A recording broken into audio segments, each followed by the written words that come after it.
Good evening. We're ready to begin. This Planning Commission meeting is called to order. This meeting has been properly noticed and posted in compliance with the open meeting law. These proceedings are being video recorded and can be viewed live on City of Las Vegas TV on Cox Cable Channel 2.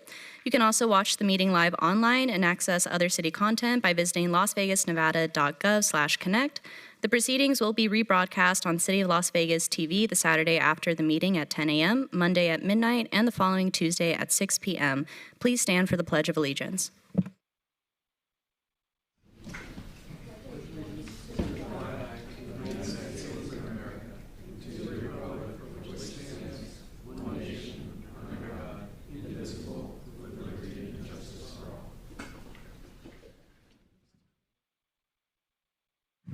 City Clerk, would you please call roll? Chair Kasama. Present. Vice Chair Schlotman. Present. Commissioner Rogan. Present. Commissioner Taylor. Present. Commissioner DeSalvio. Present. Commissioner LeBeau. Present. Thank you, Chair. You have a quorum. Thank you. I call to your attention the information printed in your agenda concerning our actions in the appeal and review process, if appropriate. Please read this carefully, and if you have any questions, staff is available. Also, the second page of the agenda contains our rules of conduct. We appreciate your adhering to these rules so we can have a smooth meeting. Thank you. Public comment during this portion of the agenda must be limited to matters on the agenda for action. If you wish to be heard, come to the podium and give your name for the record. The amount of discussion as well as the amount of time any single speaker is allowed may be limited. All comments made under this item for specific action items will be cross-referenced to those items. Are there any members of the public who wish to speak under this portion of the agenda? And seeing none, we'll move on to item 5 for possible action to approve the final minutes for the Planning Commission workshop meeting and Planning Commission meeting of February 10th, 2026. May we have a motion to approve the minutes of the Planning Commission meeting and workshop on February 10th, 2026? Move to approve.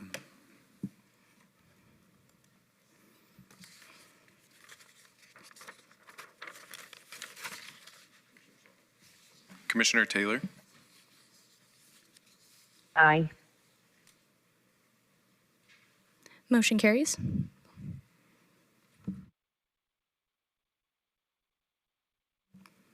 We move on to item 6 for possible action. Let's move on to our housekeeping items. Are there any items that commissioners, staff, applicants, or members of the public would like to pull forward for action? Does anyone wish to speak on any of these items? Madam Chair, Nicole Edos for the record. Staff is requesting to strike item number 9A 25-0472-VAR1 as the variance is no longer necessary due to revised plans. The applicant is requesting to hold item number 11 to the April 14th Planning Commission meeting. This is the applicant's third request.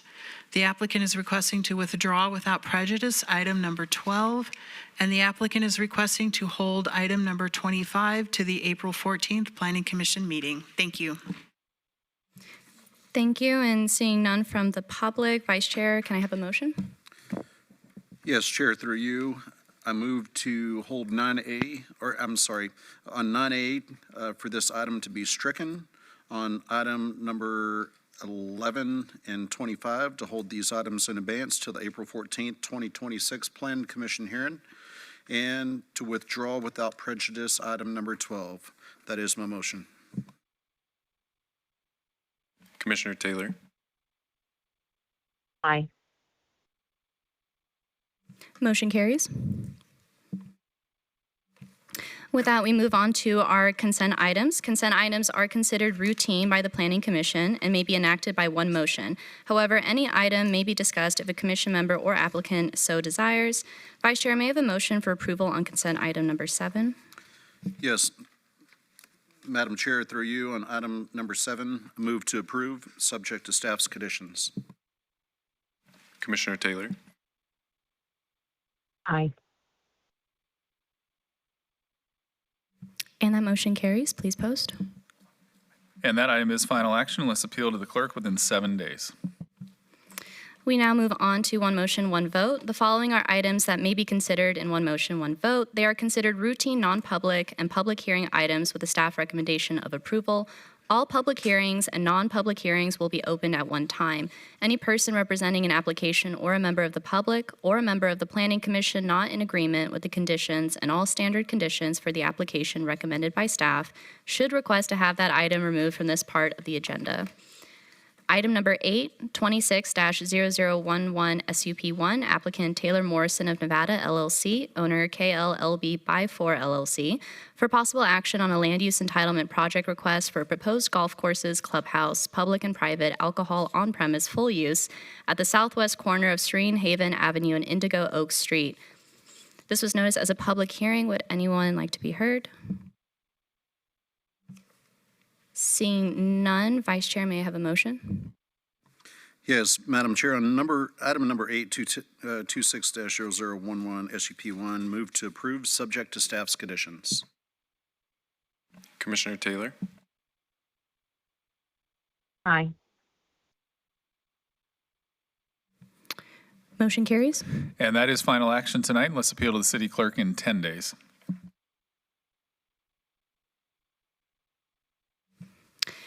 Thank you. We move on to our public hearing items, and I know that we are pulling them out of order, so we will be hearing item 13, and then subsequent order, just for the reference by the audience. We'll be hearing agenda items 13, then 14, 27, 29, and 30. So starting with agenda item 13, 26-0040, GPA1, applicant owner, City of Las Vegas, for possible action on a request to amend the City of Las Vegas Master Plan of Streets and Highways map. Staff, may I please have the report? Madam Chair, the city is proposing to amend the master plan of streets and highways, and we have staff here tonight from Public Works to provide further details. Thank you. Please state your name for the record. Hi, Nicole Jolly, Engineering Project Manager with the City of Las Vegas. The city is requesting to amend the following roadway alignments for this city's planned streets and highways map. We are planning to reclassify Wellness Way from Shadow Lane to Martin Luther King Boulevard to a 60-foot wide collector. We are going to modify Wellness Way to align with existing conditions. We are going to be reclassifying Shadow Lane from Wellness Way to Charleston Boulevard to a 40-foot wide collector to match what is north and south currently on the map. And then we are also adding Harris Trail from Eastern Avenue to 21st Street and classify it as a existing shared use path. I'm here to answer any questions you may have. Thank you. This item has been noticed for public comment. Is there anyone from the audience that wishes to speak? Seeing none, I will turn it over to members of the commission. Commissioner Rogan, I'm ready to make a motion. please do. I make a motion for approval of agenda item 13, project 26-0040 GPA1. Commissioner Taylor, Aye.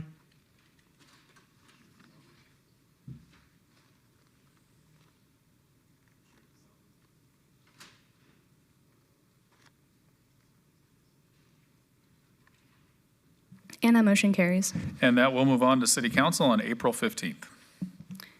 Thank you. We move on to agenda item 14. That is abeyance 25-0494 SDR1, applicant Parting Seas Investments, owner City of Las Vegas, for possible action on a land use entitlement project request for a proposed 4-story, 87,600 square foot medical office and commercial development with a 5-story parking garage with waivers of Title 19.09 Form-Based Code Development Standards at the northeast corner of Wellness Way and Shadow Lane. Staff, may please get the report. Good evening, Madam Chair. Steve Swanton, Senior Planner, Community Development. The staff finds the proposed development to be harmonious and compatible with the surrounding area. Given the irregular shape of the lot, the proposed waivers of form-based code are minor, and the development furthers the goals of the Las Vegas Medical District. Staff therefore recommends approval. Thank you. Thank you. Please give your name for the record. Good evening, Jennifer Lazovich, 1980 Festival Plaza Drive, here tonight on behalf of the applicant. On the screen is a rendering of what the medical office building would look like with the parking garage behind. We appreciate staff working with us and recommending approval. I'd be happy to answer any questions. Thank you. This item has been noticed for public comment. Is there anyone from the audience that wishes to speak at this time? Seeing none, I will turn it over to the commission, starting with Commissioner Rogan. I agree with the findings of staff, and unless there's any other comment, I'm ready to make a motion. Please do. All right, for agenda item 14, project Oh, 25. sorry, Oh, Commissioner Jen- Rogan, I mean, through Oh, you, Yes. Chair. Commissioner Taylor? I did have one question, I apologize. No, not a problem. Please speak. A question for the applicant. I know that when your office talked to me about this project, I had a question about the upper level of parking and whether or not there was going to be covered parking up on the top to just, again, mitigate any heat radiation from the decking on the parking garage. And so I just didn't know if you'd had an opportunity to determine that or clarify. Yes, Jennifer Lazovich for the record. There is a plan for there to be parking available on the top of the parking garage, but at this time, it's undetermined as to whether or not those would have what I'll call maybe like a carport over them. It's undetermined Right. at this time. Okay, thank you, Ms. Lazovich. Thank you. Commissioner Rogan? Thank you, Chair. Thank you, Commissioner, for your comments. With regard to project, agenda item 14, project 25-0494 SDR1, I'll make a motion for approval subject to all of staff's conditions. And Ms. Lazovich, you agree to all those conditions? Yes, we do. Thank you. Thank you. Commissioner Taylor, Aye. Motion carries. And that is final action unless appealed to the city clerk in 10 days. Thank you very much.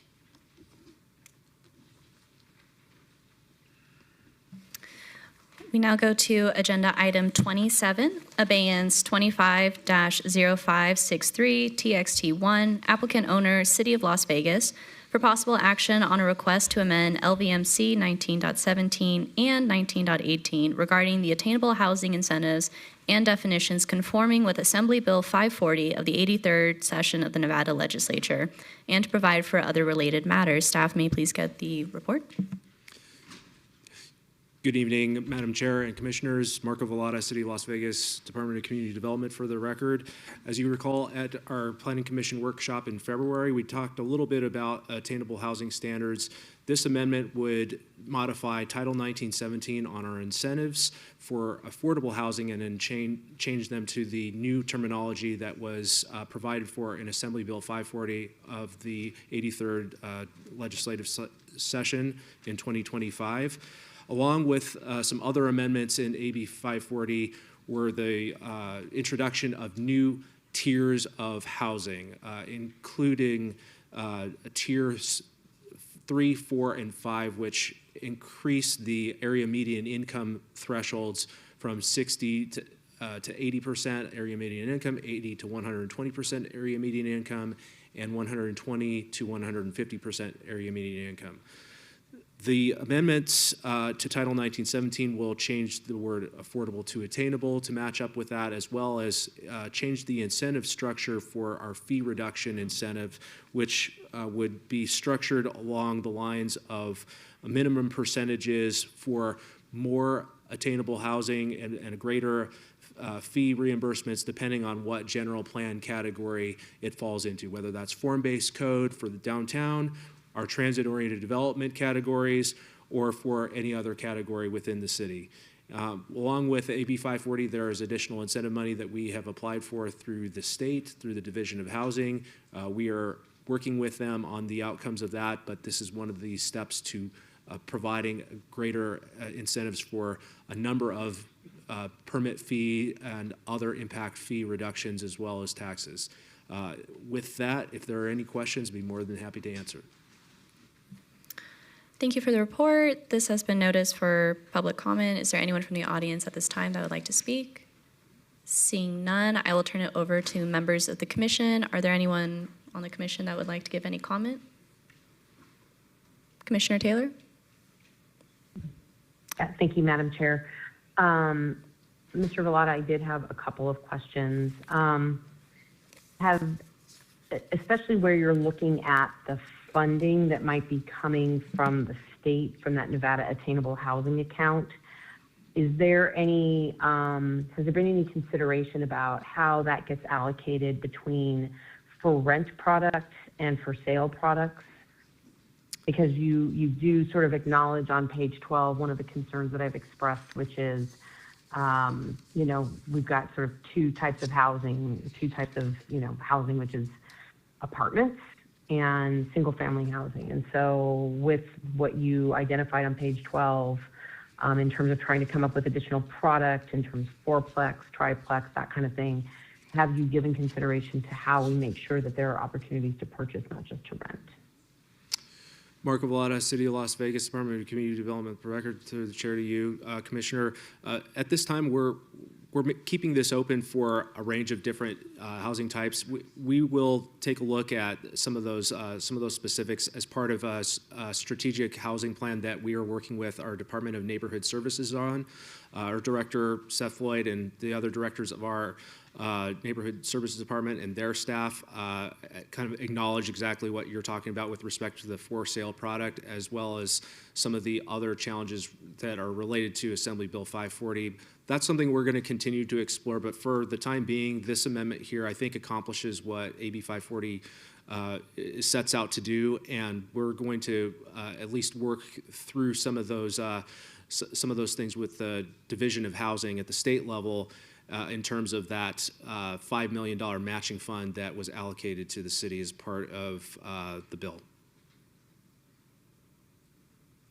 Okay, thank you, Mr. Vallata. Yeah, I hope that that is a consideration that continues to be part of this analysis, even though it doesn't speak to it in any way in this text amendment, other than those concerns, again, raised in or alluded to on page 12.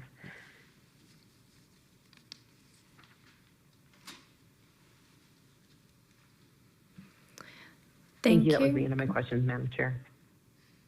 Thank you. No, I just want to say I know how hard everyone worked on getting the governor's housing bill across the line this session, so appreciate seeing it kind of promulgate forward and looking forward to what we were able to accomplish with that. So with that, I am happy for Vice Chair if you want to make a motion. Yes, Madam Chair, on item number 27, abeyance 25-0563 TXT1, move to approve. Commissioner Taylor? Aye. Motion carries. And that will move on to City Council in ordinance form. Thank you. Moving on to item 28, 25-0532 TXT1, applicant owner City of Las Vegas, for possible action on a request to amend LVMC 19.16 and 19.18. Oh, sorry. We're moving on to 29, my apologies. Item 29, 25-0562 TXT1, applicant owner City of Las Vegas, for possible action on a request to amend LVMC 19.12, making changes related to parking requirements, providing for bicycle parking requirements and standards, and to provide for other related matters. Staff, may I please get the report? Good evening, Madam Chair, Commissioners. Marco Vallata, City of Las Vegas Department of Community Development. For the record, we went over our parking standards at the February 10th workshop, and I'm going to turn things over here to Ian Reinex, who's the lead on this project, to give you a brief overview and a little bit of a recap on what we discussed at the last meeting, and then what some of the changes consist of.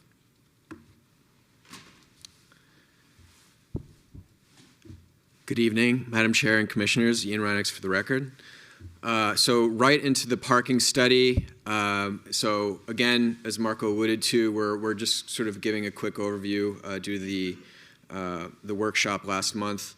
We discovered that from 2020 to 2025, we had 112 parking variances, most for reduction of required parking. 104 were recommended by staff for denial, and 106 were ultimately approved. So that it really clearly shows the need for this text amendment. The parking landscape has really changed. Title 19 parking standards are quite outdated. Through this study, we found that e-commerce, smaller format retail, local fulfillment, rideshare, telecommuting, and others have resulted in decreased parking needs. And then, this technology is in its infancy, but autonomous vehicles has the potential to dramatically reduce parking requirements across a wide range of land uses.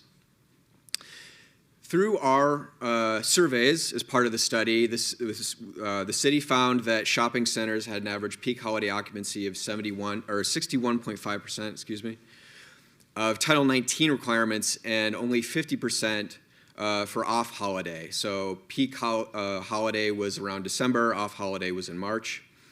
And then medical office and office sites were observed to have a average peak occupancy rate of 45% of their actual provided parking, site plan provided parking, and 60% of what Title 19 would require. Part of the study was to assess the impacts of overparking. So this includes increased urban heat island effect. Those large swaths of asphalt absorb up to 95% of solar heat. Higher development and operational costs. Excess parking really adds no economic benefit. It is, in fact, a drain. Additional bundled costs in goods and services for customers. All parking is bundled into costs for goods and services, so excess parking represents wasted money, essentially, for consumers. Wasted and underutilized land, wasted opportunity to generate more productive economic activity, housing, or other uses, and reduced walkability and weakened transit, bicycle, and pedestrian access. So excess parking equals farther distances to walk across hot parking lots to destinations, and drivers tend to speed across wide open parking areas. So these issues fortuitously really are addressed quite well by our master plan. This is within various chapters and outcomes of our master plan. We were aiming to reduce the visual and physical dominance of parking, mitigate the visual blight of those large expanses of pavement, implement parking management and reduction strategies, improve affordability through more efficient land use.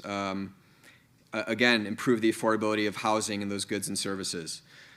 This text amendment will contribute to individual 2050 targets for parks, more land for potential parks, housing costs, reduce those housing costs, reduce greenhouse gas emissions, and improve mode split, mode share for bike, walking, and transit. And finally, this should improve streetscapes and accessibility and improve public safety by improving bike ped access. The national regional context. So we are far from the only city to do this. Over 2,000 North American cities have reduced parking requirements. Over 100 have eliminated minimum parking requirements entirely.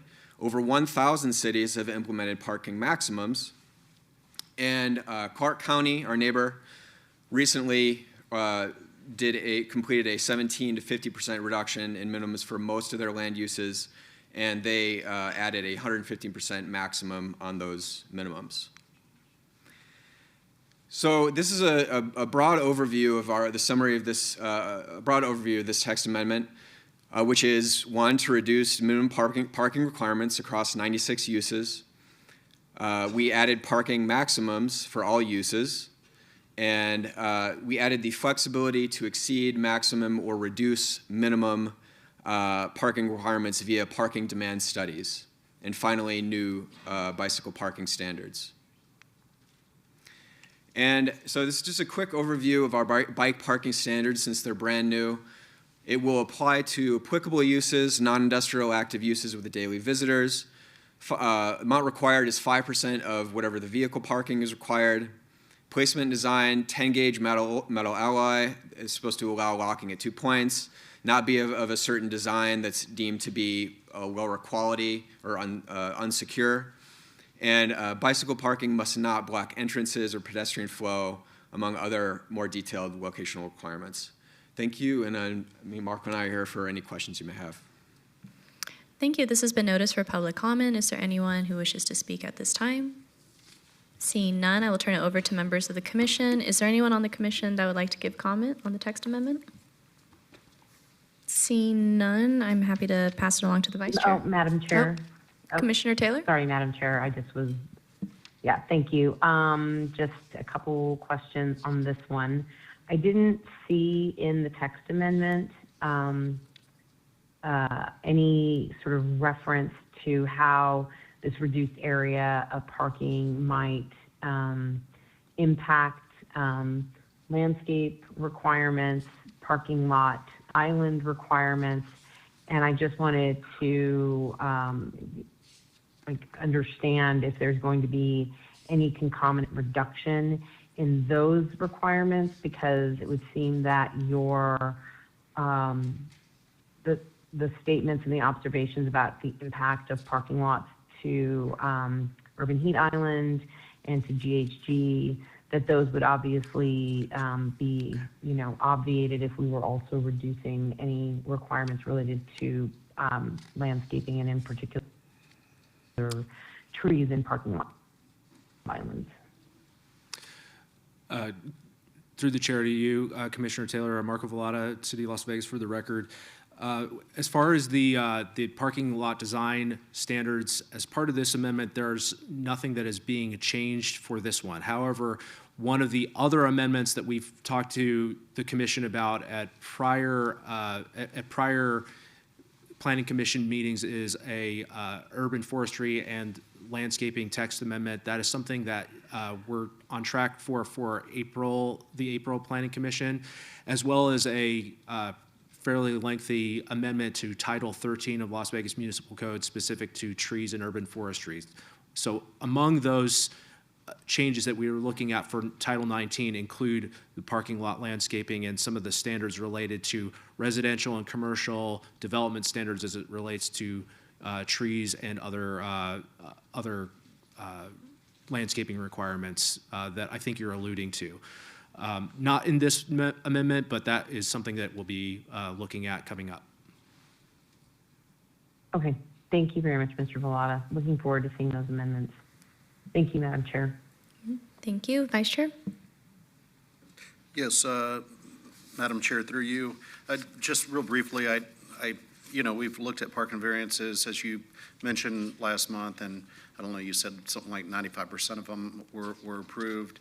And, I applaud you for going out and taking a look at this, and when you start talking about it and going around looking at the empty parking lots on these big, super centers where you have Walmarts and Lowe's and Home Depots and Best Buy and stuff like that. I started looking at it more and more over the past month, and it's just, it's crazy how much parking we have in some of these facilities. So it's about time that we've done this, and sometimes we just move on, and we're kind of blinded by some of these things in the code. So thanks for bringing this to our attention and rewriting this.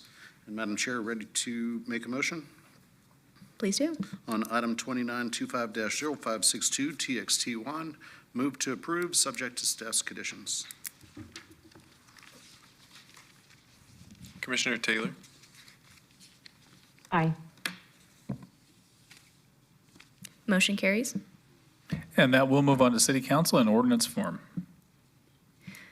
Thank you. That brings us to item 30, 26-0003, TXT1, applicant owner, City of Las Vegas, for possible action on a request to amend LVMC 19.12 and 19.18, making changes related to residential uses within commercial zoning districts conforming with Assembly Bill 241 of the 83rd session of the Nevada Legislature, and to provide for other related matters. Staff may please have the report. Good evening, Commissioners and Madam Chair. Marco Vallata, City of Las Vegas, Department of Community Development, for the record. This text amendment came out of the 83rd legislative session of the Nevada Legislature in the form of Assembly Bill 241 as part of a comprehensive look at how we can address housing and housing-related issues. I have here tonight Holden Wiseman, one of our planners in community development, to go through this amendment and how we conform with AB 241. Good evening, Madam Chair and Planning Commission. Holden Weissman, City of Las Vegas, Department of Community Development, for the record. As Marco stated, we're here because this proposed text amendment is due to the passage of AB 241 at the most recent session of the legislature as it pertains to mixed-use developments in commercial zones. So Assembly Bill 241 states that each governing body shall adopt an ordinance that authorizes by right a multifamily housing development or mixed-use development that includes a residential use on property zoned for commercial use. And you'll note that only the mixed-use land use category permissions are going to change significantly as a part of this text amendment. There's a minor change to multifamily, which you'll see momentarily, but the primary focus here is mixed use, and that will be satisfactory for conformance with this Assembly bill. The bill goes on to state that the city may establish standards and requirements to qualify for by right development. Effectively, that means that these uses can become conditional. We just can't impose something like a special use permit requirement or anything like that. And then the final note from the text of the bill is that they do not include industrial zones to be considered part of commercial zones, so neither will we for this text amendment. So here you'll see the proposed changes to our Title 1912 permissible use table. Effectively, the mixed use land use category now becomes conditional in all of our commercial zones. You see that underlined there. So previously it was already permitted conditionally in C1 and C2. Now in the PO professional office zone, the O office zone, and the CPB planned business park zones, it was previously permitted only with an approved special use permit. Now it's conditional. And in the CD designed commercial zone, previously it was prohibited entirely. Now it's permitted conditionally. And then you see there that one minor change to the residential multifamily land use category. That just makes it conditional in that CPB zone just to create consistency across the two land use categories. The only other significant change being made to Title 19 as a part of this text amendment comes to our definition of mixed use that we have a few places in the code. And this definition change adds horizontal as well as vertical integration of residential uses and commercial or civic uses within a single building. So the existing code only allows for the kind of traditional style of vertical integration where you have your ground floor commercial and then your upper floor residential uses. However, the 2050 City of Las Vegas Master Plan defines mixed use in a similar way, where they don't restrict it to only vertical integration. And city practice in the past, we've approved a few different projects as mixed use projects, even though they lack those elements of traditional vertical integration. We have an example of that on the screen here with May Dailies on Las Vegas Boulevard. In 2019, this was approved as a mixed use development, even though it's not vertically integrated. In the front there is a restaurant, and in the back, those are the Boulevard apartments, but you see one is not stacked on top of the other, and yet we consider that to be mixed use, just like we would consider something like the Jewel to be mixed use. So those are the only real changes being proposed here. The purpose is to create that better alignment between Title 19, the definitions in the master plan, and some of the previous practices that we have as the city. And then, of course, all of these changes will bring us into conformance with NRS as required by AB 241. The final kind of bonus here is that it also furthers some of the land use and housing goals that we have in the master plan as it pertains to promoting mixed-use developments, promoting redevelopment of different commercial sites, and increasing our housing supply. So thank you. Myself and Marco are here to answer any questions. Yeah, and Madam Chair, I would also acknowledge that all the jurisdictions have kind of been meeting on this and discussing City of Reno, City of Henderson, Clark County. We've all collaborated a little bit. We all have a similar path forward in terms of what our codes are, and it really has been one of those things where we work with different levels of government and across jurisdictions and across the state. Thanks. No, I appreciate that. And this item has been noticed for public comment. Is there anyone who wishes to speak at this time? Seeing none, I'll turn it over to members of the commission. But real quick, I just want to say I really appreciate all the hard work staff has been doing on all of the text amendments. I know that there's more than usual for tonight's meeting, and appreciate it. And the incremental work is good work. We're moving in the right direction. And also definitely appreciate the collaboration with the other municipalities, especially considering how many Clark County islands there are with the City of Las Vegas. So on that note, I turn it over to members of the commission, starting with Commissioner Taylor. Do you have any questions? I do not, Madam Chair. Thank you. Perfect. Anyone else on the commission? Seeing none, I'll turn it over to Vice Chair. Thank you. I appreciate this, and I think it brings in some creative opportunities for new developments. And so thank you for bringing this forward and giving us this presentation. I'm ready to make a motion. Please do. On item number 30, 26-0003, TXT1, move to approve. Commissioner Taylor? Aye. Motion carries. And that will move on to city council in ordinance form. Thank you. With that, we are returning to our normal sequence for the agenda. So we are going back to agenda item 9, and that is abeyance -25-0472, applicant owner Rogelio Mendoza Navarro for possible action on the following land use entitlement project requests at 1622 and 1630 Sunset Drive. 9B, abeyance 25-0472 VAR2 to allow existing perimeter walls and fences that do not conform to Title 19.08 outdoor storage screening requirements.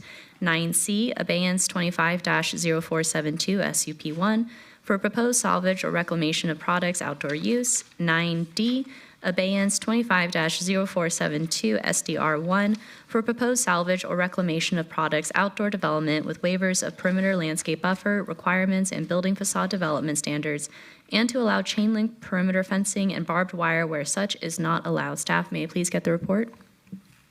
Good evening again, Madam Chair. Steve Swanton for the record. As activities for the salvage and reclamation use will not be located with an enclosed structure, the site will not be adequately screened, and waivers of various landscaping requirements will not be met, staff recommends denial of the variance, special use permit, and site development plan review, subject to conditions if approved. Thank you. Thank you. May the applicant please state your name for the record? Good evening, commissioners. Good evening, staff. My name is John Vargas. I reside at 296 Night 8th Avenue, Las Vegas, Nevada 89123. I'm here today on behalf of the property owner, Rogelio Navarro. We're requesting the land use approval for a proposed recycled wood pallet storage facility. In support of this request, we are also requesting a variance to allow alternative screening walls along the east property line, a special use permit for recycled wood pallet storage facility, and the site development plan review, including waivers for perimeter landscape buffer requirements, building facade development standards, and then alternating fencing along the property perimeter. The proposed site improvements are including sidewalks, curb, and gutter to match existing improvements on the north and south.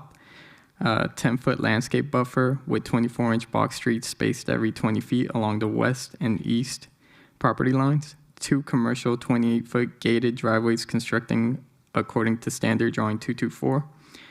Parking spaces provided in compliance with development code requirements. Office and storage structures will include architectural enhancements such as coordinated colors, trims, and signage. A trash container located on site, eliminating the need for trash enclosure. And we have a letter from Republic Services confirming service is not required. Storage container placed adjacent to an existing 550-foot shed, demolition of an existing structure in the northeast corner, a new 8-foot decorative CMU block wall installed along Sunset Drive, alternating screening installed above the existing wall along the east property, which owner is willing to extend using CMU block, which is currently there. And then a 5 to 6 foot chain link fence installed along the south side of the property. The operations here would be to collect, sort, store, and resell wooden pallets. The site will have only 2 employees operating the hours Monday through Friday from 6 a.m. to 11 a.m. The gates will remain open during business hour, but it is not open to public access. We anticipate only 2 to 4 truck deliveries per day, and the site layout allows safe vehicle circulation and meets all fire lane and emergency access requirements. We respectfully request an approval of this project and agree to apply with all conditions by the city. The project is compatible with surrounding developments and will significantly improve the site and surrounding area through the proposed upgrades and improvements. We would also include letters of support from neighboring properties, and we thank you for your time and consideration. And then here we have Can you put the screen? Okay. Here we have the neighbors. And So the neighbor on the south is this one.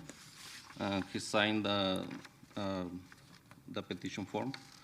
And then number 2 is this neighbor on the front. They own 2 properties. Number 3 is the neighbor in the rear. He signed 2 forms. And neighbor number 4 is all these properties, which are 1, 2, 3 properties, and they also signed 2 forms for approval.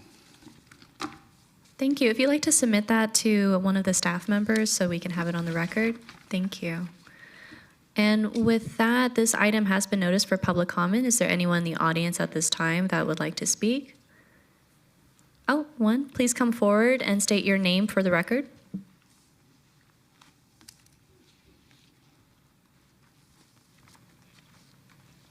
For the record, my name is Joy Nelson.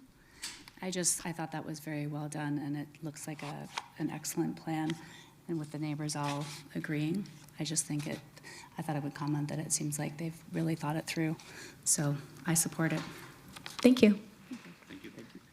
And also, real quick, may I please have your name for the record? Javier Burrola. Thank you. And with that, I turn it over to members of the commission, starting with Vice Chair. Yes, Madam Chair, through you. This was held in advance from last month, and last month I had significant issues with it where it was probably going to see a denial, but it seems like you decided to go back and make quite a few changes, like just real quickly, remove the existing shed structure that was in the side yard setback, added the 8-foot wide landscape buffer. And while we're speaking of landscape buffers, it seems like you have the landscaping on Sunset, and you also have it along the alley. I understand not having it against the neighboring building. There's a commercial building that you're buttoned up to that's on zero lot line. And then the other one seems like it's some sort of construction yard or something else on the south property line. I didn't even have a problem with the additional 4 to 5.5 foot high screen wall. Was that on the north or just the south, or? On the east side. That's on the east, right? Yes. Okay, that's along the alley? Yes. Well, this one is the front, and this one is the existing CMU block, which is 4 feet. Okay, so where are you adding the additional 4 feet of screening material? They were trying to put like alternative materials like metal sliding, but I talked with the owner this morning, and he's willing to also raise the wall, the missing wall, with CMU block. Okay, and where's the chain link fence at? On this area. Nothing was requested for this area, but he's going to put a chain link. If it was front and a right of way, I would be opposed to it, but we have granted a couple of variances for that chain or waivers for that between neighboring properties. I was going to ask you to change that out to a block wall if it was along the alley, but you'd be willing to, instead of that screen material, just add the additional courses of masonry wall? Yes. Yes. Okay. We'll probably want to add that as a condition. And then, looking at everything else, I didn't have any other questions, but we'll open it up and see if anybody else has questions. Commissioner LeBeau? Yeah, I actually have a question regarding the trash enclosure. So it looks like in the justification letter, you state that trash service is not required by Republic Services, but I see that you actually have on this exhibit an area for a trash enclosure, and the existing condition is that you have a dumpster kind of in that front area. So do you expect to need trash service here still, or how will that be handled? That will be on the future, but right now he has a container for this process, but he's willing to put a trash enclosure in the area as well. Okay, is there any way that we can add a condition that the trash is not in the front of the site, that it would be located? Madam Chair, through you, it's my understanding that they have a letter from Republic Services that they are going to either do curbside and not need a trash enclosure, if the applicant wants to confirm that. Correct. Yes. I don't have any other questions besides that. And seeing Commissioner Rogan? I just want to confirm is in the staff report that there's going to be no barbed wire on the property at all, right? Correct. No. Barbed wire will be removed. Thank you. Thank you. And staff, do you need to read the new condition into the record?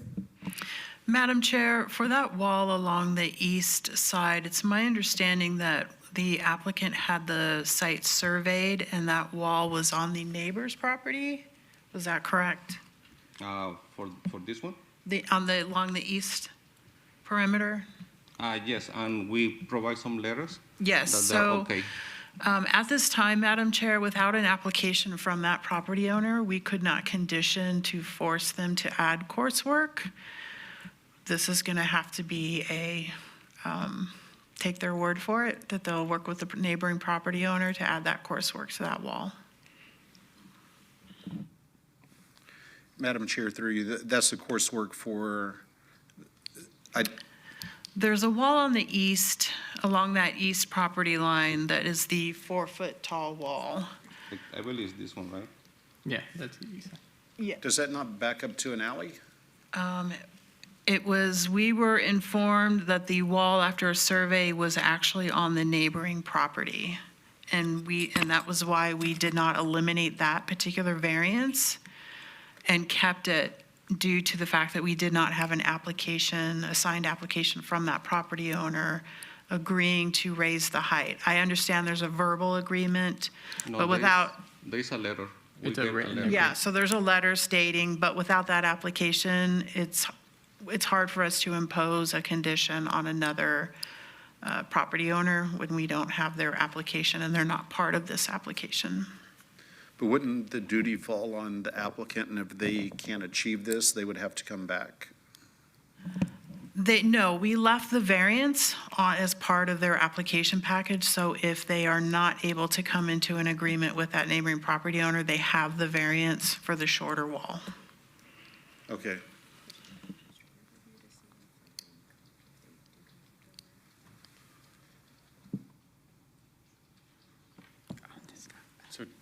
So Chair, just a question. Does that mean that if they can't come to an agreement, they have to build a separate 4-foot wall on their property, or what does that actually mean? Madam Chair, through you, no, they're going to keep that wall. Okay. We included the variance so that they are covered, so they would not have to come back through the process in case they weren't able to add the additional coursework to the existing wall. Okay, so we're giving them a variance on a wall that they don't own. Well, to not provide that screen wall and to just leave the conditions I as see. is. Okay, understood. Thank you. Vice Chair?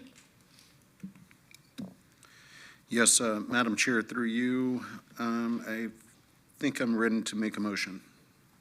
Please do. And this is with the understanding you're going to go back and add the masonry versus the other sort of fencing, but it's not going to be a condition. Okay. But I've seen you up here several times, and I'll see you a few more. Yes. So on item number 9, abeyance 25-0472, I move to approve on items number 9B through 9D, subject to staff's conditions. Commissioner Taylor? Aye. Thank you. Motion carries. Thank you. And that will move on to City Council on April 15th. Thank you. That brings us to agenda item 10, abeyance 25-0355, applicant owner YNB Investments, LLC, for possible action on the following land use entitlement project requests at 2521 South Fort Apache Road, Suite 101. 10A, abeyance 25-0355, VAR1, to allow 28 parking spaces where 40 are required. 10B, abeyance 25-0355, SDR1, for proposed one-story, 337-square-foot addition to an existing 4,987-square-foot commercial development. Staff may please get the report. Madam Chair, while the subject site functions as a commercial subdivision with shared drive aisles and parking, the site was not mapped as such, and the enclosing of a patio area has intensified the parking need for that particular ownership lot, resulting in a parking variance that staff is not able to support. Thank you. And I don't see an applicant at this time. Seeing no applicant, this item has been noticed for public comment. Is there anyone from the audience that would like to speak at this time? Seeing none, I will turn it over to members of the commission, starting with Commissioner LeBeau. Thank you. The last time I spoke with this applicant was a few months ago, and I had requested that they speak with the neighboring properties to see if they could get some type of letter of approval to allow a shared parking agreement. I didn't get any updates on that, but considering the changes that we're going to see in the parking requirements and the fact that this was built more as a commercial subdivision, even though it's not mapped as such, I don't really have any issues with the request on this one. So I'd like to make a motion. Please do. Okay. I move, on item number 10, abeyance 250355, I motion to approve. And that is for 10A and B. 10A and 10B, subject to conditions. Commissioner Taylor? Aye. Motion carries. And that is final action tonight unless appealed to the city clerk in 10 days.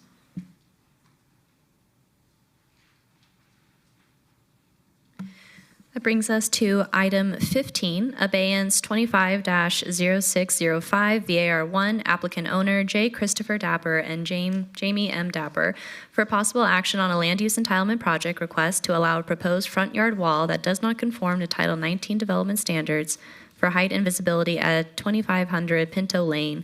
Staff, may please get the report?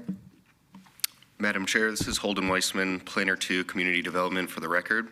Staff finds no evidence of a unique or extraordinary circumstance has been presented to warrant the proposed front yard wall and gates that do not meet Title 19 development standards. As such, the hardship is self-imposed, and staff recommends denial of the variance subject to conditions if approved. Thank you. Thank you. Please get your name for the record. Hi, Jay Dapper, 2500 Pinto Lane. Thank you for your time today. So I'm here in reference to my front wall. I've got I don't know if it's up on the overhead, but I've got a couple of photos to share with you today. And so I built a wall in front of my house and move that over. So the vast majority of my wall and the metal portion on top of it does meet the standard. As you can see, on the eastern side of my property, the grade kind of falls down. And so for pretty much, I would say somewhere around 75 to 80% of my wall, the height is within code, but just in the small portion that's over down at the eastern side of my property, as you can see, the grade falls and the wall gets a little bit higher than what's currently allowed. And then there's two portions of my fence. There's essentially the majority of the fence is see-through, which you can kind of see how that looks. At certain vantage points, it doesn't look like it's see-through. So if you look over here, it appears that it's not see-through, but it's just because of the direction that you're looking. This is the exact same fence, and you're just looking at it through a different vantage point, so it actually is quite see-through. And you can see there's different versions of that. And then, so of the total lineal footage across the entire wall, the only portion of the fence that you can't see through is the wooden fence that is on either side of the driveway, which is these two areas here. Other than that, this is that same area, and you can see right through the fence. And so I'm here to answer any questions and respectfully ask for approval this evening. Thank you. This item has been noticed for public comment. Is there anyone at this time in the audience who would like to speak? Please come down and state your name for the record.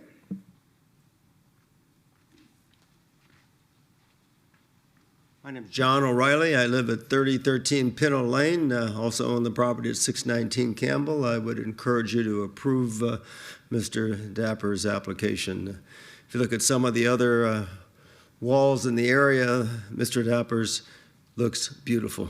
And compared to some that have gone up recently, who are way out of line with the code, Mr. Dapper's looks beautiful. He's followed the rules and should not be penalized for doing so. Thank you.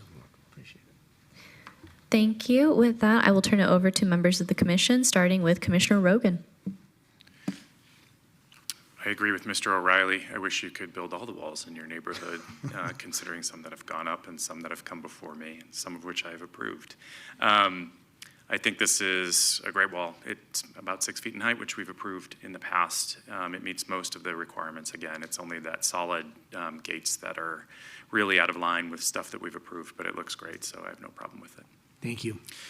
Unless there's any other comments, I'll make I move to approve agenda item 15, project 25-0605 VAR1, subject to staff's conditions, which you agree to, correct, Mr. Dapper? I do. Thank you. Commissioner Taylor. Aye. Motion carries. And that is final action unless appealed to the city clerk in 10 days. Thank you very much. You guys have a nice night. That brings us to agenda item 16, 25-0444, applicant Neighborhood Housing Services of Southern Nevada, owner City of Las Vegas et al. For possible action on the following land use entitlement project requests at the northeast corner of Jefferson Avenue and E Street.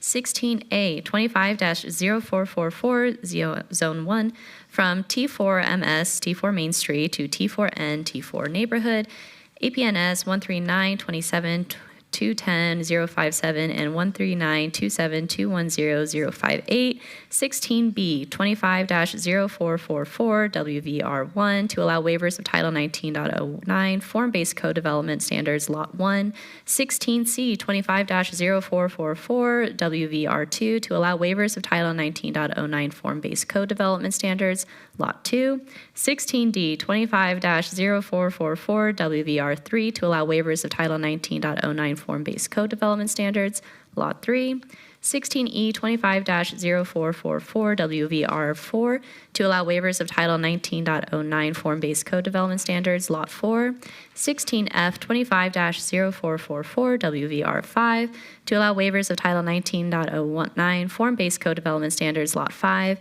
16G 25-0444 WVR6 to allow waivers of Title 19.09 Form-Based Code Development Standards, Lot 6, 16H 25-0444 WVR7 to allow waivers of Title 19.09 Form-Based Code Development Standards, Lot 7, 16I 25-0444 WVR8 to allow waivers of Title 19.09 Form-Based Code Development Standards, Lot 8, 16J 25-0444 TMP1 Jefferson and E for an 8-lot single-family attached residential subdivision with waivers of Title 19.09 Form-Based Code Development Standards. Staff may please get the report. Madam Chair, the proposed rezoning is consistent with the zoning of other parcels in this area of the historic West Side District and allows for the uniform application of the form-based development standards across the site. Staff therefore recommends approval of the rezoning. Staff considers the proposed waivers to meet the intent of the form-based code, introducing diversity in housing types and encouraging a walkable urban area. Staff therefore recommends approval of the waivers and tentative map subject to conditions, except that condition 3 on each waiver, which is WVR1 through WVR8, should be stricken as the submitted site plan shows conforming common yard frontages on each lot. Thank you. Thank you. May the applicant please give your name for the record? Good evening, Madam Chair and Commissioners. My name is Ben Mahoney. I reside at 2151 Village Walk Drive, Henderson, 89012. I'm the Senior Project Manager for Neighborhood Housing Services of Southern Nevada, the applicant.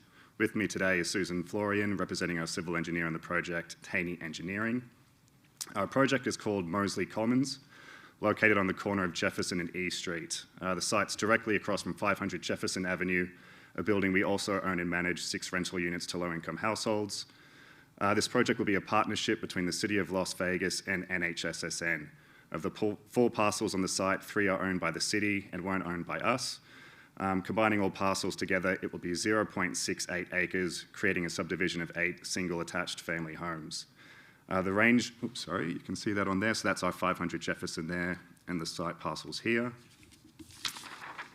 On the site plan, you can see we've got sizes ranging from 1,600 to 1,800 square feet with lot sizes between 3,200 to 4,200 square feet. Each home will be 2-story with a detached 2-car garage and ample yard space, and we'll be targeting households of 80% AMI. Madam Chair and Commissioners, we're requesting several waivers for this project. I'll let Susan, our civil engineer, discuss the waivers with you further. Thank you. Good evening, Planning Commissioners. My name is Susan Florian from Taney Engineering, 6030 South Jones Boulevard, here on behalf of the applicant. I will be going over the major, some of our major waivers. We do have other ones. If you want to hear more about it, I can explain.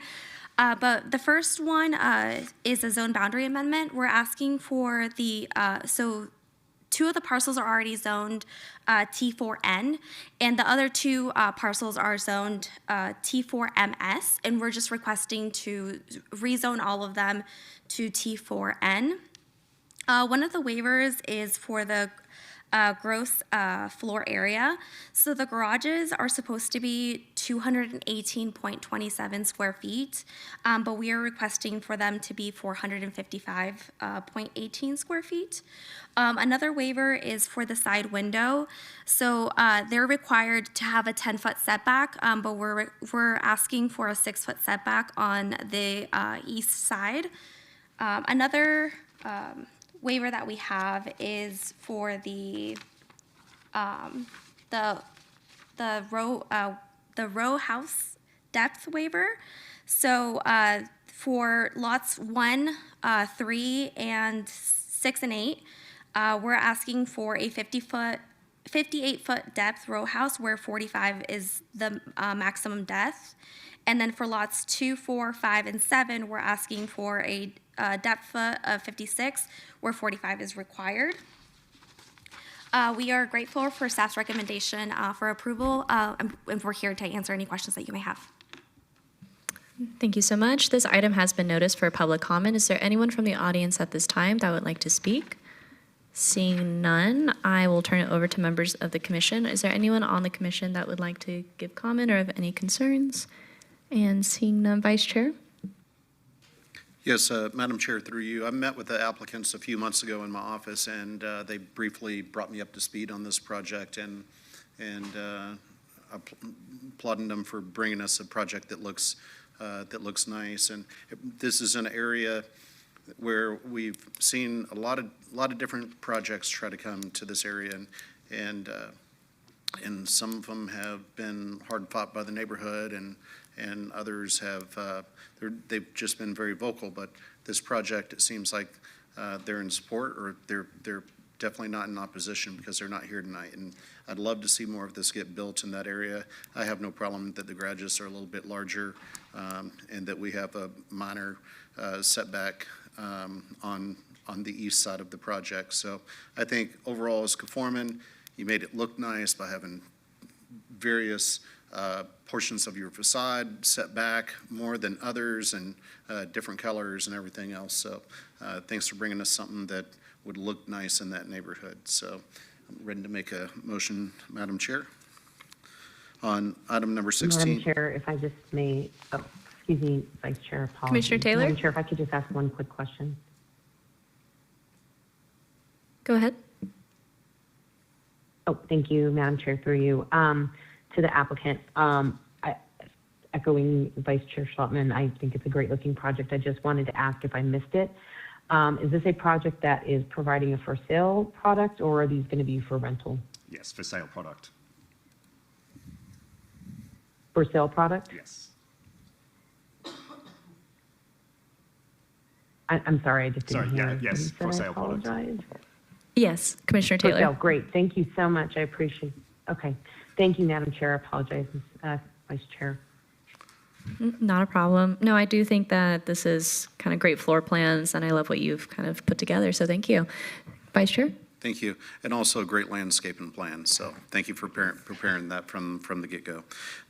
All right, on item number 16, 25-0444, items number 16A through 16J, move to approve subject to staff's conditions with noting that we are going to strike condition number 3 on which items?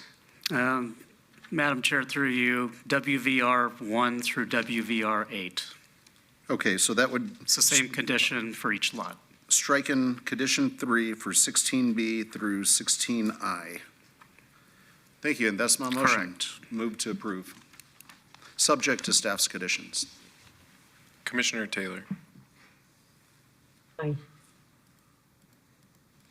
Motion carries. Thank you, Planning Commissioners. Thank you. And that will move on to City Council on April 15th. We now go to item 17, 25-0554, SUP1, applicant owner FPGM Investments LLC, for possible action on a land use entitlement project request for proposed alcohol on-premise full use with waivers of distance separation requirements from a church, house of worship, and school, and Appendix F interim downtown Las Vegas development standards for parking area 2 at 401 South 6th Street. Staff, may please get the report. Madam Chair, the proposed alcohol on-premise full use is located on a site that has historically operated as an establishment which sells full alcohol for on-premise consumption, and it's in an area characterized by office and commercial development. Despite the proposed waivers of distance separation and parking, staff finds the proposed use will not negatively impact surrounding development and can be conducted in a manner that is harmonious and compatible with existing surrounding uses. Staff recommends approval of the special use permit subject to conditions. Please note, an additional letter of support was received after publication. Thank you. May you please give your name for the record? Yes, it's Jordan Dennison with FBGM Investments. Wonderful.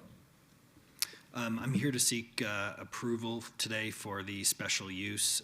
As others have mentioned, it's historically had alcohol on site. The building sat vacant and abandoned for about 15 years. We restored it, brought it back, just got it fully leased to a French restaurant here in town that has 2 additional locations. So we've pumped a ton of money into this. We're happy to bring life back to Las Vegas in this area, and especially this building. And we're grateful for your consideration, and I'm happy to answer any questions you have. Thank you. This item has been noticed for public comment. Is there anyone in the audience who would like to speak at this time? See none, I will turn it over to members of the commission, starting with Vice Chair Schlottman. Thank you, Madam Chair. Great building, a lot of history. I've been in this building probably even 8 years ago after it was shut down, and so. It was scary. Yeah, it's going to take some work, but y'all looking forward to moving quick on this, or what's your game plan? We are. The new gentleman that signed the lease says he plans to be open within the next 60 days. He's bringing in a bunch of furniture, equipment, things like that. So time is of the essence, but we've kind of done our part. This is our last thing to address, and then we're going to wish him the best and see how he does. Okay, perfect. And seeing no other comments, Vice Chair? Yes, Madam Chair, through you, on item 17, 25-0554, SUP1, move to approve subject to staff's conditions, and you agreed all staff conditions have approved? I do. Thank you. Commissioner Taylor.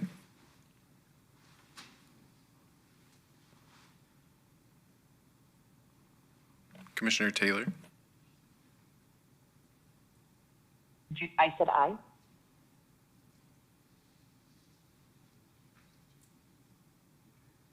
Motion carries.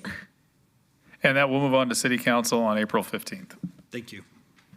Thank you. With that, we move on to item 18, 25-0608, SUP1, applicant Las Vegas Billboards, owner 2830 Fremont LLC, for possible action on a land use entitlement project request for a proposed 40-foot tall, 14-foot by 48-foot off-premise sign, not qualifying as a city communication sign, use with digital LED electronic message illumination at 2830 Fremont Street. Staff, may please get the report. Madam Chair, the proposed digital off-premise sign is located on property containing an existing commercial shopping center. Staff finds the proposed use will not negatively impact surrounding development and can be conducted in a manner that is harmonious and compatible with the existing surrounding land uses. Staff recommends approval of the special use permit subject to conditions. Please note additional letters of support and protest were received after publication. Thank you. Thank you. May the applicant please give your name for the record? Amelia Henry with Las Vegas Billboards. Jared Andrews. I'm the contractor for Las Vegas Billboards. I'm with Jones Media. Thank you. And you can please present on the item. Yeah, we're here tonight requesting approval for a special use permit for the development of a 40-foot tall, 14 by 48 back-to-back digital off-premise advertising sign. We believe this sign will contribute to the visual quality and economic vitality of the area while also providing an effective communication platform for businesses and organizations that serve the community. We respectfully request your approval of this special use permit, and we appreciate your time and consideration. We're happy to answer any questions you guys may have. Thanks for your time. Thank you. This item has been noticed for public comment. Is there anyone in the audience who would like to speak at this time? Seeing none, I will turn it over to members of the commission, starting with Commissioner Schlottman. Thank you. Is this sign just two-sided and kind of on a V shape? It's a back-to-back, so it's exactly parallel face-to-face. Okay, and so there won't be any kind of signage on the sides? No. And you'd be fine with conditioning for that to not be any signage on the sides, just the two large faces? Correct. Okay. And we would enclose each end so it couldn't be seen through. Okay. And I don't think we're that close to the residential. I think we have some commercial up front, so, and I've read through your packet last month or a couple of months ago, and it seems like, is this the same manufacturer, same technology on this sign as the other sign with, you know, the light sensors and electronic reporting when something goes wrong? Yes, it has dual light sensors on it, so one is backup, and yes, it is Daktronics. Okay. All right, no further questions. Commissioner Taylor? Hearing none. Commissioner Schlottman? Yes, through you, if I could ask staff to read into the record a motion or a condition. Madam Chair, through you, this would be an added new condition to the special use permit, 25-0608 SUP 1. No signage shall be allowed on the third northeastern elevation of the off-premise sign directly facing Fremont Street. Only the two sign facades depicted on the sign elevations date stamped 1/12/26, which was the one we received from you, that face northwest and southeast shall be allowed. And you agree? Agreed, as planned. Okay, thank you.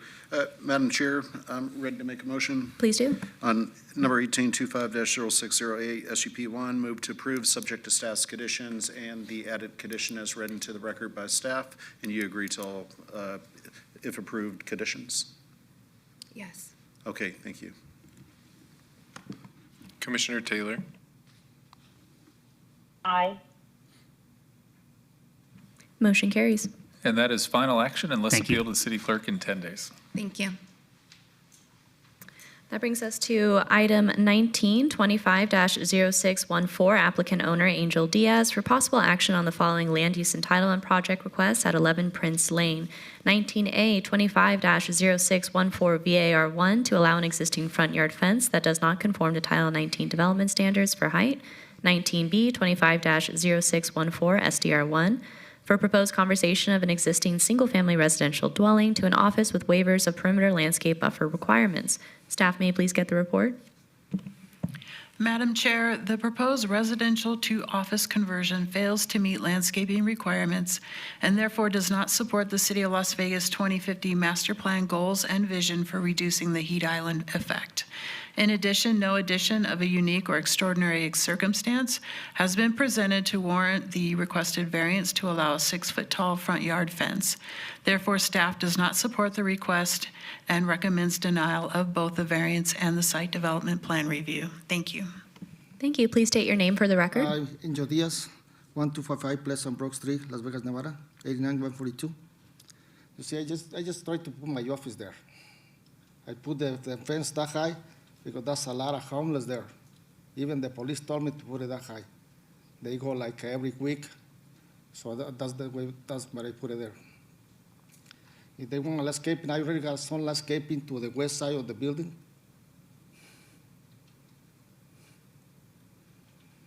Okay, thank you. And this item has been noticed for public comment. Is there anyone in the audience at this time that would like to speak? Seeing none, I will turn it over to members of the commission, starting with Commissioner Slotman. Yes, thank you, Madam Chair.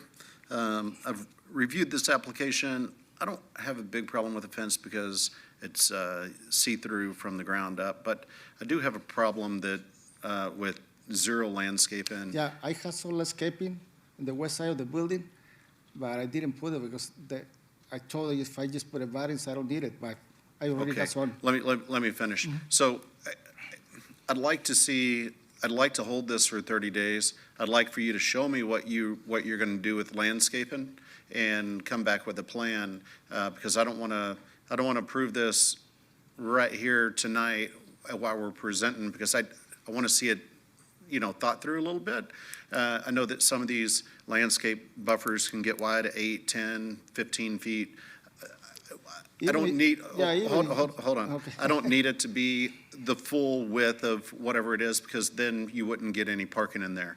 But I would like to see some landscaping. Look, I live downtown. There's a lot of places up and down Eastern Avenue where there's a lot of these houses that turn to professional office, and we didn't require additional landscaping, and it looks bad. I'd love to see it. I'd love to see that happen. I want to make it beautiful.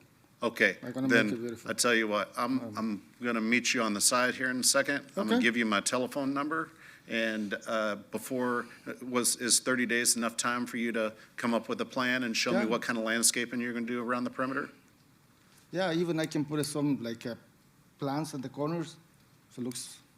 Okay. Because I don't well, have a space for the parkings. That's why I want the variance for the landscaping. Okay. If I got space, I can put some plants or trees. Okay, well, I'm gonna make a motion to hold this for 30 days, and then we'll talk between now and then and see if we can come up with something. And can somebody give me a date?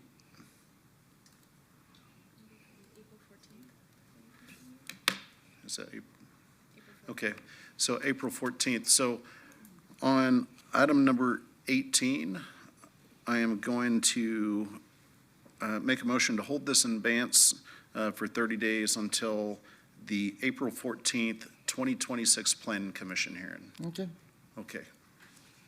Commissioner Taylor? Aye. Motion carries.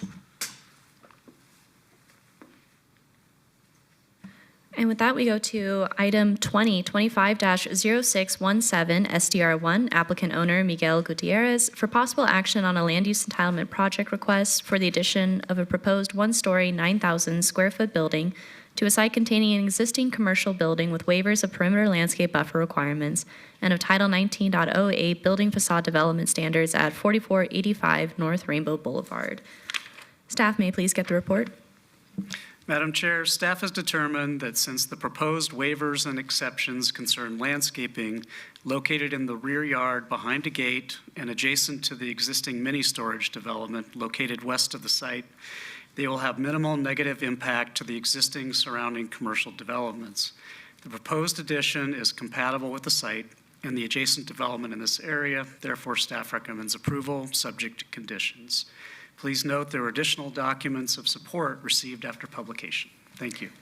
Thank you. Please state your name for the record. Miguel Gutierrez, 6245 North Apple Gray Road, Las Vegas, Nevada, 89149. Wonderful. And please present your name as well. Vicky Gutierrez, 6245 North Apple Gray Road. Wonderful. And please just let us know about your application. Yes. Yeah, I agree with all staff recommendations. Perfect. And with that, this item has been noticed for public comment. Is there anyone in the audience that would like to speak on this item? Seeing none, I will turn it over to members of the commission, and I will go with Vice Chair Schlottman.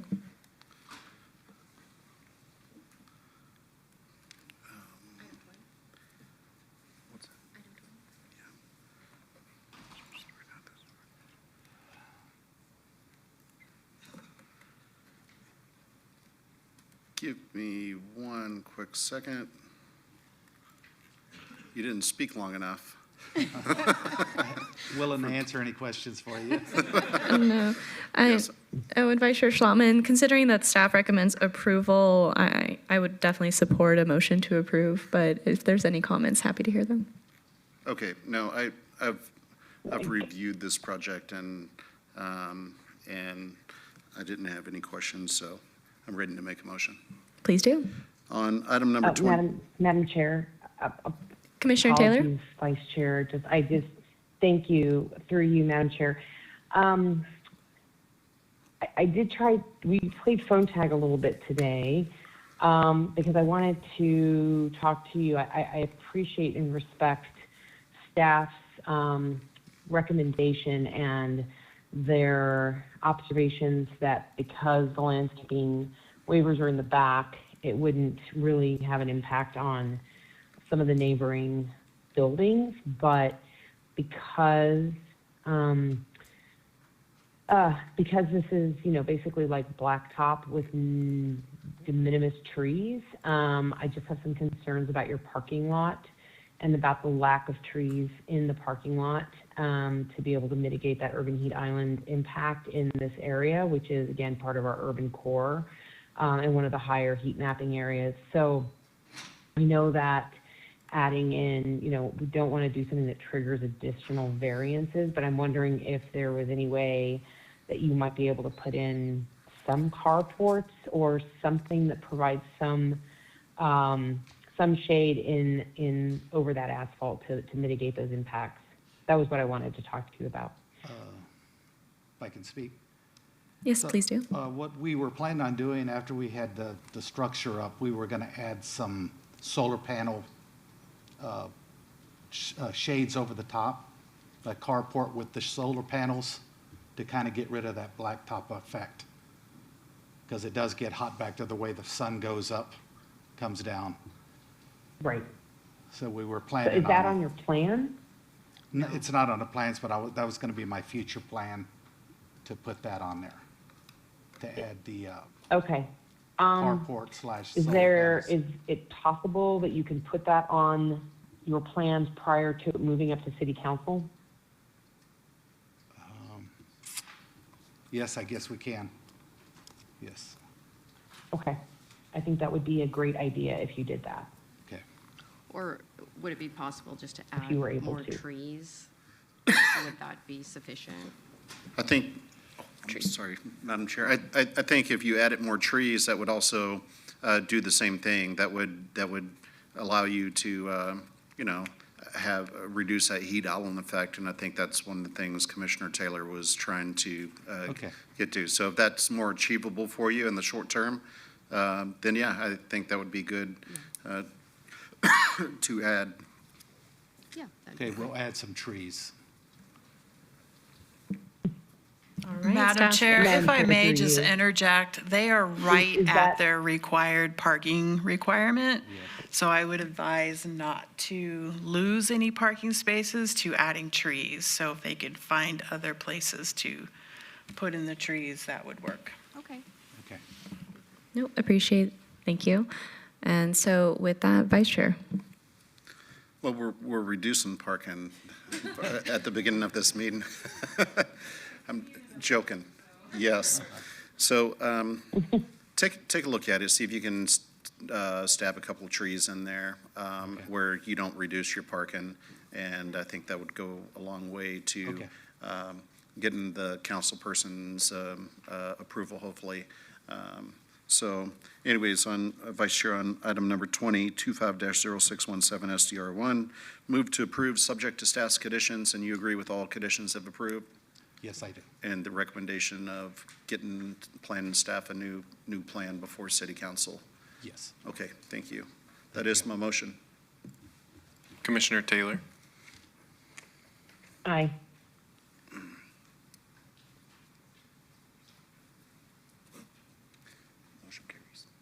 Motion Did you carries. hear my vote? And that will move on to City Council on April 15th.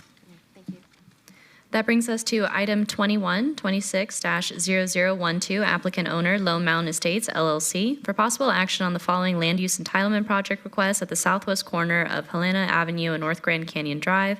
21A 26-0012 VAR1 to allow proposed front yard wall that does not conform to Title 19.06 development standards for height and pilaster distance, Lot 1, APN 13806313001. 21B 26-0012 VAR2 to allow proposed front yard wall that does not conform to Title 19.06 development standards for height and pilaster distance, Lot 3, APN 13806313003. 21C 26-0012 VAR3 to allow proposed front yard wall that does not conform to Title 19.06 development standards for height and pilaster distance, Lot 4, APN 13806313004. 21D 26-0012 VAR4 to allow proposed front yard wall that does not conform to Title 19.06 development standards for height and pilaster distance, Lot 5, APN 13806313005. Staff, may I please get the report? Madam Chair, no evidence of a unique or extraordinary circumstance has been presented, and that the applicant has created a self-imposed hardship by proposing walls and gates that exceed the maximum height allowed and contain pilasters spaced farther than the maximum allowed. In view of the absence of any hardships imposed by the site's physical characteristics, it is concluded that the applicant's hardship is preferential in nature, and staff is recommending denial of the variance request. Please note, additional documentation of support was received after publication. Thank you. Thank you. Please give your name for the record. Jeff Thompson with Tanny Engineering, 6030 South Jones Boulevard. Madam Chair and Commission, I appreciate you giving me the time to present this project to you. So this is a project in the northwest along Lone Mountain, and specifically on these 4 lots. As you can see, there's one of these lots that have already been built. We're here to, again, reiterate that we're here to increase the wall height in the front yard from 5 feet to have a 5-foot bottom plus a 3-foot wrought iron fence on top, and then lighting that goes above that. This condition was originally approved back in 2020 when this project first came through the commission and city council, in which the 5-foot solid wall with 3-foot wrought iron fence above, where 2 feet solid and 5-foot total height is allowed, and then along with the 9-foot tall wrought iron gate where 5 foot is allowed, and the 50-foot spacing on the pilasters. Obviously, this has expired since 2020. It's taken the client a little longer than expected to build all these homes, as it consists of all these 13 homes along Jensen, and then plus another additional 9 along Grand Canyon. The original reason why these were applied for is this home that sits over here. It's kind of that estate living, to where it existingly has a wall that surrounds the site that looks very similar to ours. It has a 5-foot solid wall with 3 feet on top, and then pilasters separated between those 2. I will show you a picture of what, again, this lot is already built, and I'm going to show you a picture of what it looks like and what we're going to do the exact same thing to. So here's a picture of the wall. Also, it has landscaping in front of it, as you can see, as well as the 5-foot wall, the 3-foot wrought iron, and then the pilasters every 50 feet. Pilasters increase the visibility between it. That's why you increase it to 50 feet. I think where 25 feet is allowed. And then again, these similar homes have been built along Jensen that mimic this same front yard wall that they're trying to get around this whole community. I appreciate your guys' time and would hope for this to be approved here, and here to answer any questions that you guys have. Thank you so much. This item has been noticed for public comment. Is there anyone in the audience who would like to speak at this time? Seeing none, I will turn it over to members of the commission, and starting with myself, as this is in Ward 4. I think that these homes and the facades, they look great. I think it's as harmonious and compatible with the area, very familiar with this area, and especially with there not being line-of-sight issues with anyone on the street, I would support an approval. Vice Chair, would you like to make the motion, or motion to approve? Sure. On item 21, 26-0012, items number 21A through 21D, move to approve, subject to staff's conditions. And you agree with all staff's conditions? Absolutely. Thank you. Commissioner Taylor? Aye. Motion carries. Thank you. Thank you so much. That brings us to item 22, 26. Madam Chair, that item will go to City Council, I'm sorry. Yeah, City Council on April 15th. Thank you. Item 22, 26-0020 WVR1, applicant owner Howard A. Keys Trust for possible action on a land use entitlement project request to allow a proposed 80-foot tall flagpole where 40 feet is the maximum allowed at 6551 Centennial Center Boulevard. Staff, may I please get the report? Madam Chair, staff finds that no evidence of a special circumstance has been presented to warrant the proposed flagpole that is inconsistent with the intent of the town center development standards. As such, the request is preferential in nature, and staff recommends denial of the waiver subject to conditions if approved. Please note an additional letter of support was received after publication. Thank you. Thank you. And seeing no applicant, I will turn it over to public comment. Is there anyone in the audience at this time that would like to speak on this matter? Seeing none, I will turn it over to members of the commission, starting with myself. I don't have an issue with this. I know that this is, the dealership has moved. I think that it is harmonious and compatible with this area. I have no issue with the height of the flagpole. So with that in mind, I'm happy to turn it over to members of the commission. Commissioner DeSalvio. Madam Chair, thank you. This exact same situation we had a problem with on Sahara, and I want to say it was at Lindell with a pretty much the same, I believe it's the same owner. They erected an 80-foot flagpole, but under high winds, that flag makes so much noise that it turned into an actual major problem, and they actually now removed that flagpole from that location. And I'm just wondering, I have no problem with it. I think it is harmonious and compatible. However, I'd like to set some type of standard to where if the winds are over a certain mile an hour, that it's taken down or lowered because of the noise that it does create to move such a large flag like that I don't want it to become a nuisance to the adjacent neighbors. So is there some type of restriction that we could put to where if we're looking at something over 25 miles an hour, 30 miles an hour, that it's lowered? I'm happy to explore that, members of the commission. I don't, since it is on the freeway, but I'm happy to put a condition if the applicant isn't here to speak on their behalf. So, Commissioner Rogan. I was just going to say. Madam Chair, sorry, Madam Chair, if I can ask a couple questions. Commissioner Taylor. I'm so sorry to jump in, but thank you. I have a question for staff. My understanding is there is already an 80-foot flag across the street. Is that correct? Madam Chair, through you, Commissioner Taylor, that is correct. There is another 80-foot flagpole on Centennial Center that was approved via waiver. Okay, and then my second question is, with that 80-foot flagpole that was approved via waiver, have you ever had any complaints about noise from that flagpole? I'm just Madam Chair, through you, not that we Oh. are aware of. In looking at the aerial, the closest residences are north of the 215. So any flag noise would probably be drowned out by the vehicular traffic on the 215. I would hesitate adding a condition without an applicant here to agree to it.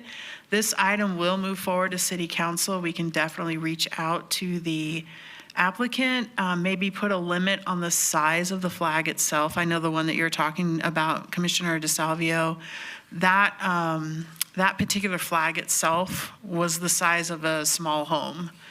it was enormous. It was like 1,600 square feet. So yes, it was very noisy. So we can definitely reach out to the applicant between now and city council, see if there's some way we can have them limit the size of the flag itself. So if there is, a breeze, it doesn't create a sound issue. Perfect, but with Madam that, Chair, if I since, can- if oh, I can Commissioner just Taylor? Put one other thing on the record, sorry. I guess, and it's great that this is gonna go to city council so you can have that discussion, because my concern would be, and I did not know that there was a distinction in the sizes between the two flags, but I would just be really concerned about putting a condition like wind speed on a landowner and a business owner, because how do you enforce it? How do they gauge it? What are you asking them to put some type of weather vane on top of their building as well? I mean, I understand the point and I understand the concern. If the size of the flag is a way to mitigate that, I think that may make more sense than trying to put that kind of a condition that I'm not sure could be. I just feel like it would be really onerous on the land business owner, on the applicant. But anyway, that was just my other follow-up question that I wanted, or comment that I wanted to make.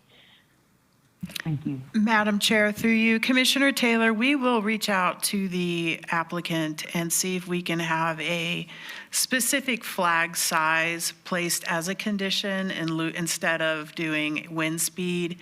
And then that way, if the flag is not 1,600 square feet, maybe it won't make so much noise when there is a breeze. And we will definitely follow up with that.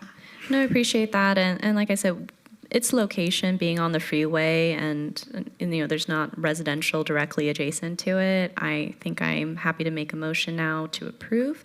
So unless there's anyone else on the member. All right, Commissioner Schlottman? Yes, Madam Chair, I was frantically looking up the map when Commissioner DeSalvio was making his comment, because I was thinking the same thing, and some of these flags that we've experienced in the past. But seeing as how there's a highway and it looks like there's going to be commercial continuing through here, and maybe another thing that they can consider between now and city council is if they do want to take it down at night or high wind speeds. So anyways, they can think of that between now and city council. But for item 22, 26-0020, WVR1, move to approve, subject to staff's conditions. Commissioner Taylor? Aye.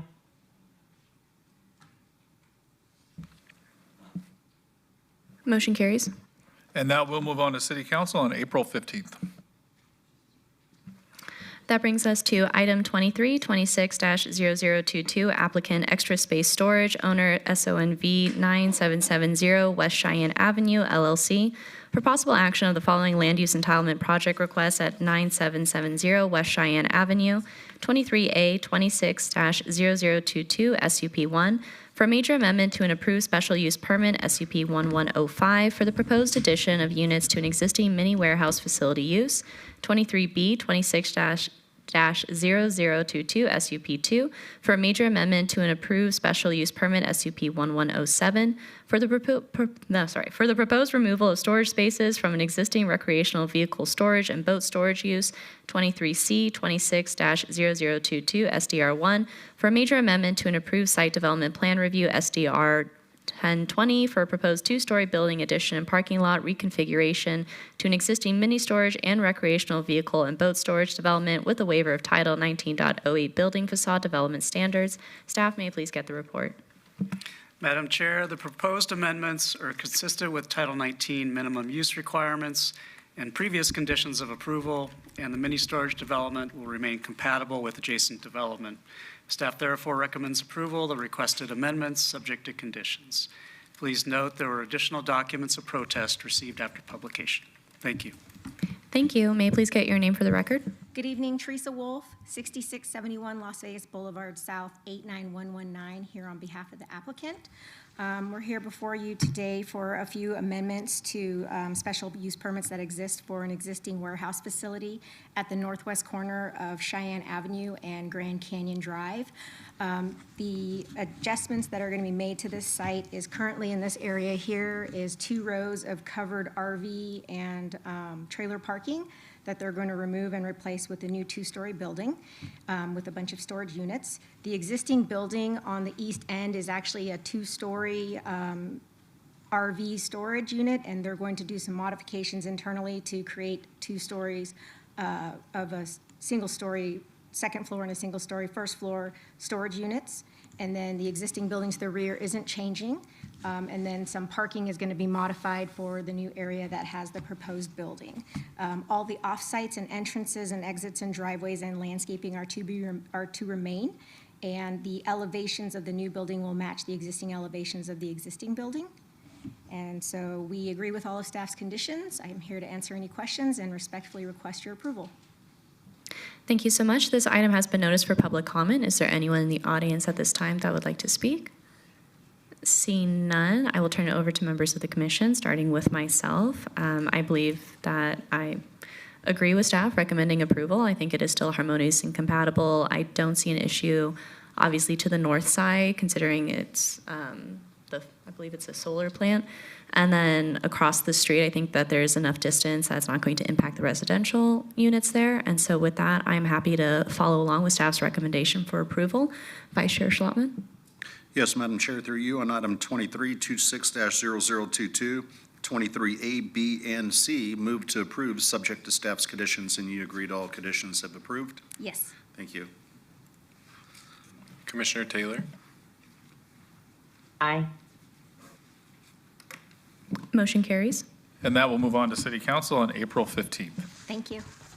Thank you. That brings us to item 2426-0025, applicant Las Vegas Billboards, owner South Main LLC, for possible action on the following land use entitlement project requests at 4500 North Teneo Way.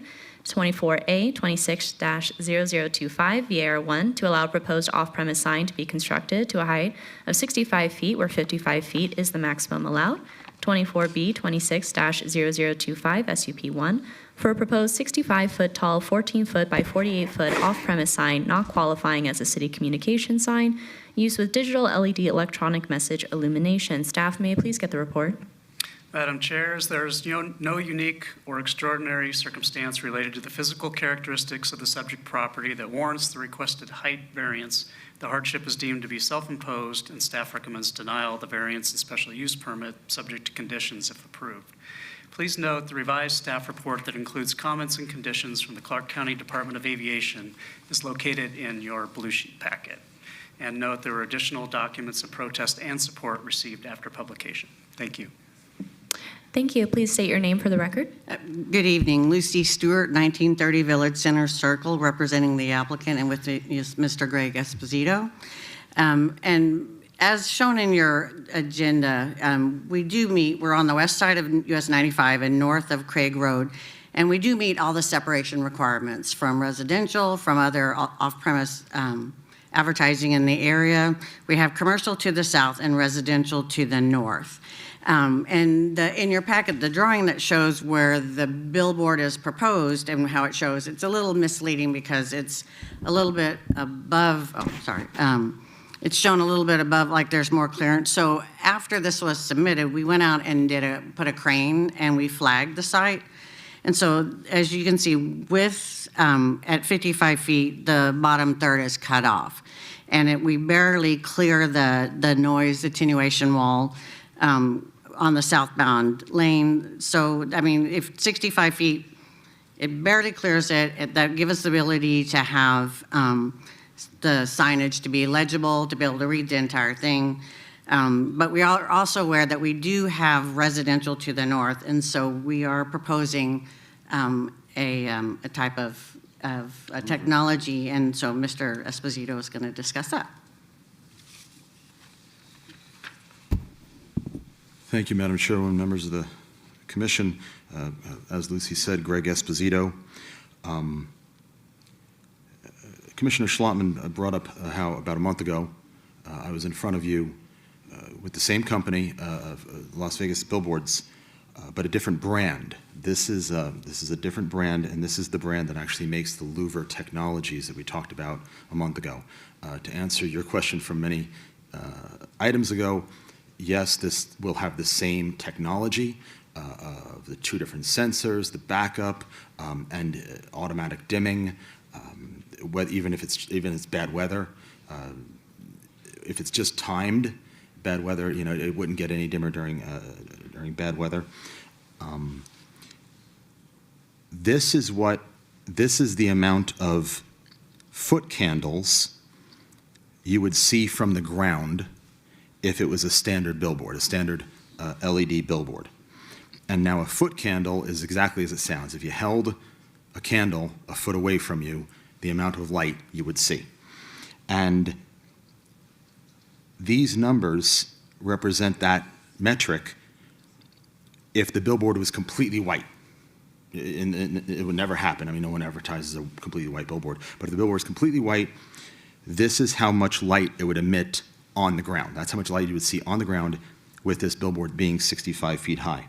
So in reality, the billboard being 65 feet high is better because less light would hit the ground with this louver technology. And this is to the south. Now to the north, we're going to put the louver technology in, and you'll notice that the values drop significantly. Where this ring was 0.176 foot candles, this ring now the same distance is about half that, just in the vicinity of about half that. And you'll also notice that where if this was not louvered, it would affect, or it would actually shine towards 5 different houses. This now only will be visible from 3 different houses, and at an even more significant drop-off in that foot candle value. I want to point out some numbers. A street light is, and just for this neighbor right here has a street lamp right in front of him. So there's a street lamp right here. A street light can be anywhere from 0.3 to 1 foot candle. And so you would see the value in the most affected neighbor, the backyard, is significantly less than even a street light.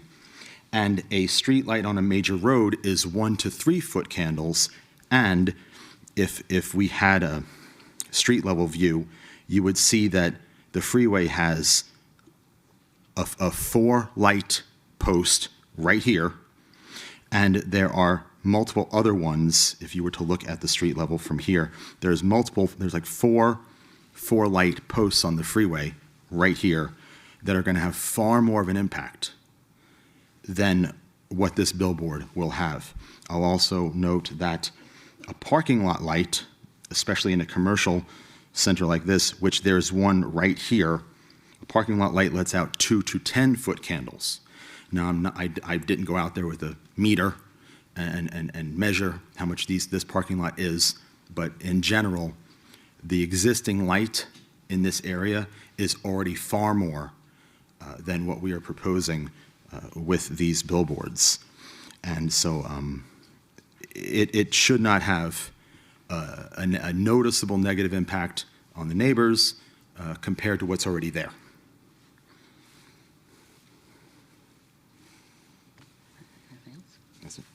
Okay, and I guess I just wanted to point out, which I didn't earlier, that it's a V shape and it's oriented towards the highway, and it will be enclosed on the backside. So I just wanted to point that out. So with that, we respectfully request your approval. Thank you so much. Actually, I do need to add one more. So we are proposing that we put the louver technology on the north side, because that is the side that's facing the neighbors.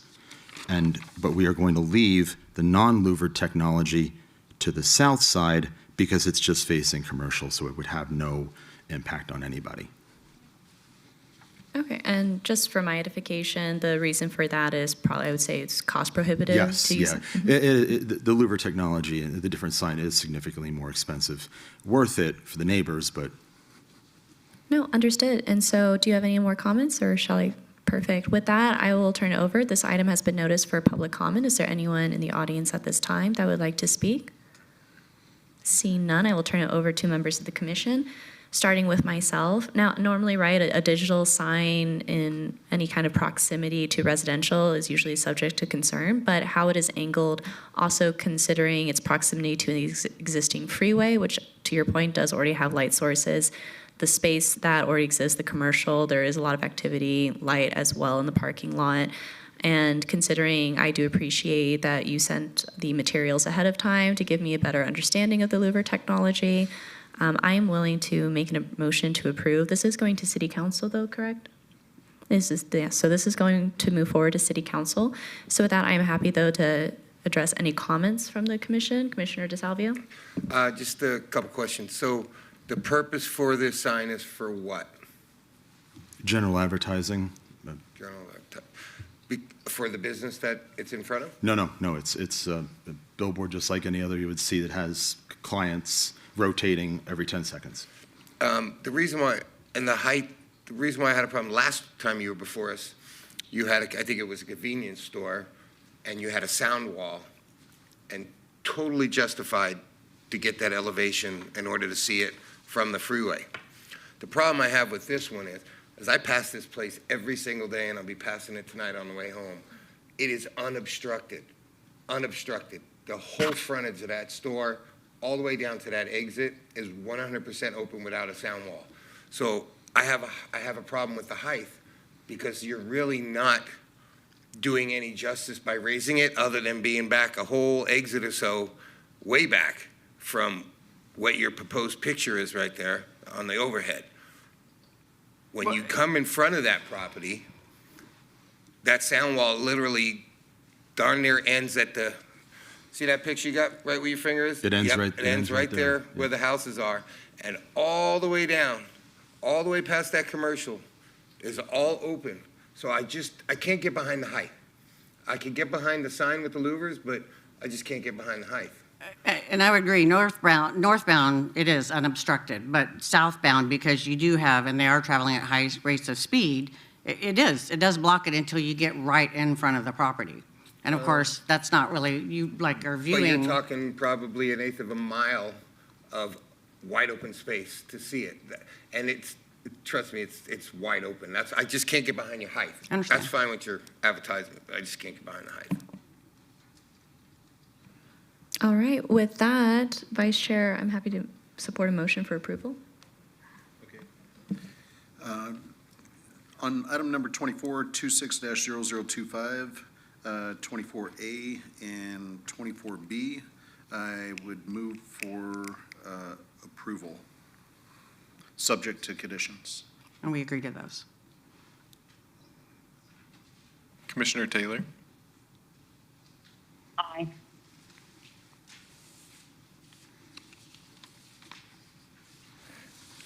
Thank you very much for your time. Thank you. All right, and with that, we go. Madam Chair. Motion carries. That item will move forward to City Council on April 15th. Thank you. Thank you.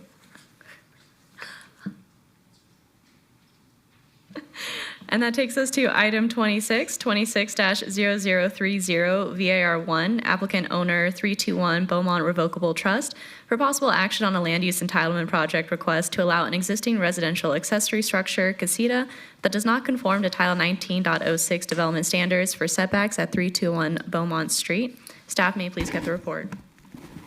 Madam Chair, the requested variance is the result of an open code enforcement case that cited an unpermitted accessory structure that does not meet setbacks. Staff finds that no evidence of a unique or extraordinary circumstance has been presented to warrant the requested variance. As such, the hardship is self-imposed, and staff recommends denial of the variance subject to conditions if approved. Please note additional letters of protest were received after publication. Thank you. Thank you. Please state your name for the record. Good evening, Madam Chair, Commissioners. Melissa Yuri, 1055 Whitney Ranch Drive, Suite 210, here on behalf of the applicant.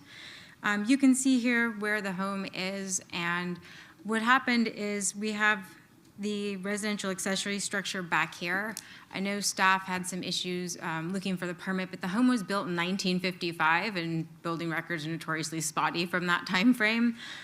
If you actually see on the assessor's page, it actually does show the structure back there, so it was at some point allowed back there. What we have for the waivers on the variance,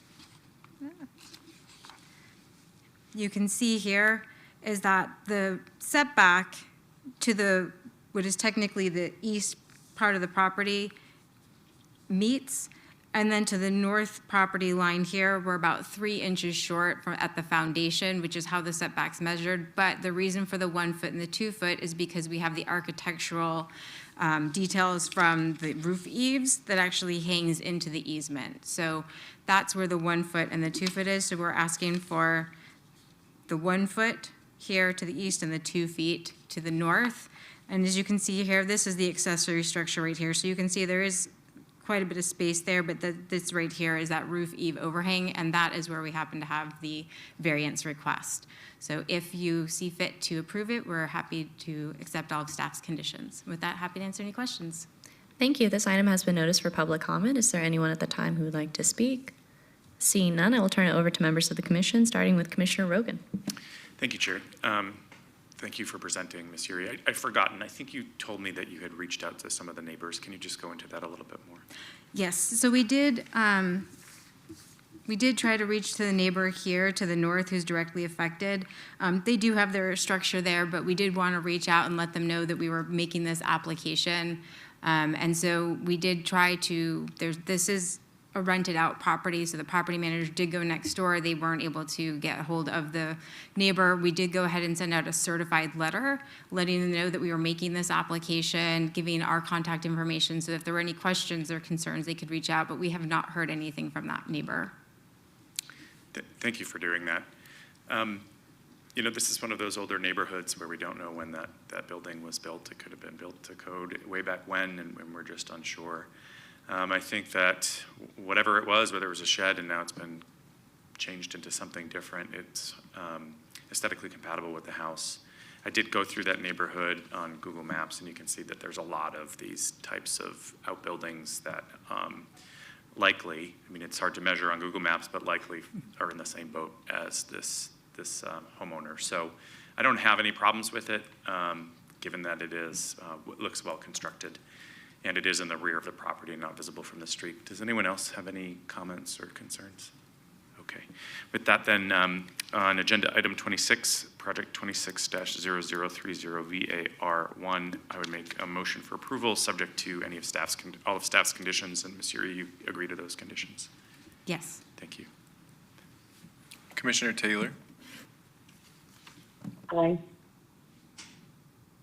Motion carries. And that is final action unless appealed to the city clerk in 10 days. Thank you. Thank you. That brings us to Director's Business. Item 28, 25-0532, TXT1, applicant owner, City of Las Vegas, for possible action on a request to amend LVMC 19.16 and 19.18 regarding cottage food operations being conducted as a home occupation and to provide for other related matters. Staff, may I please get a report? Madam Chair, currently Las Vegas Municipal Code Title 19-16-180 includes a category for those who prepare and sell food items as a home occupation, but not for those who prepare and sell cosmetic type items such as soaps and lotions as a home occupation. Before you tonight is a proposed amendment to add a cottage cosmetic operation to the existing cottage food operation as part of the home occupation permitted uses. This text amendment will bring the Las Vegas Municipal Code into alignment with AB 352, which was passed during the last legislative session in 2025. Thank you. Thank you. And with that, I would turn to the rest of the members of commission. Is there any, public comment? Is there anyone in the audience that would like to speak on this matter? And seeing none, I turn it over to members of the commission. I think, obviously we have to come in line with the legislation from the state level, so appreciate your work on the text amendment. I have no issues with it. Are there any other comments from members of the commission? Seeing none, I will turn it over. Vice Chair, are you ready to make a motion? Yes, Madam Chair, through you, on item 2825-0532, TXT1, move to approve, subject to conditions. Commissioner Taylor? Aye. And that will move on to City Council in ordinance form. Motion carries.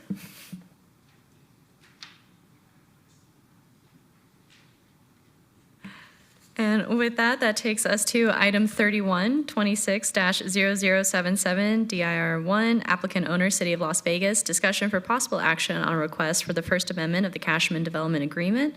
Staff, may you please get the report? Thank you, Madam Chair. Fred Solis for the record. February 4th, 2026, the City Council adopted the development agreement between the City of Las Vegas and Greystone, Nevada, LLC for the property formerly known as Cashman. This proposed First Amendment will add a new Section 4 to the agreement and an Exhibit D, which will outline the off-site improvement obligations for both parties. The proposed amendment complies with all NRS 278 and Title 19 standards, and as such, staff recommends approval of the request. Thank you. Thank you. Please state your name for the record. Good evening, Madam Chair, members of the Commission. Stephanie Gronauer, 1980 Festival Plaza Drive, here on behalf of the applicant, Lennar Homes.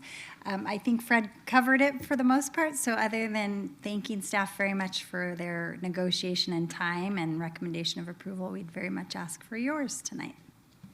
Thank you. This item has been noticed for public comment. Is there anyone in the audience at this time that would like to speak? Seeing none, I will turn it over to members of the commission, starting with Commissioner Schlottman. Ready to make a motion? Seeing no other comments, please do.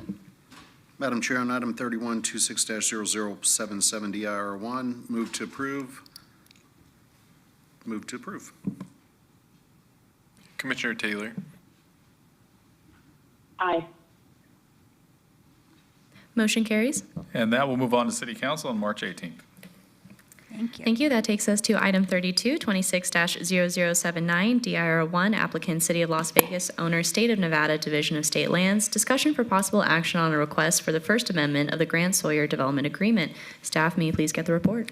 Thank you, Madam Chair. On February 4th, 2026, the City Council adopted the development agreement between the City of Las Vegas and Greystone, Nevada, LLC for the property formerly known as Grant Sawyer. This proposed First Amendment will add a new Section 4 and Exhibit C to the agreement, which will outline the off-site improvement obligations for both parties. The proposed amendment complies with all NRS 278 and Title 19 standards, and as such, staff recommends approval of the request. Thank you. Thank you. Please state your name for the record. Good evening again, Stephanie Gronauer, 1980 Festival Plaza Drive, here on behalf of the applicant, Lennar Homes. As I mentioned, I appreciate staff's time and energy negotiating this amendment to the agreement, and we'd very much appreciate your approval. Thank you. This item has been noticed for public comment. Is there anyone in the audience that would like to speak at this time? Seeing none, I will turn it over to members of the commission, starting with Commissioner Schlottman, since I see no other comments. Ready to make a motion? Please do. Madam Chair, on item 32, 26-0079, DIR1, move to approve. Commissioner Taylor? Aye. Motion carries. Thank you very much. And that will move on to City Council on March 18th.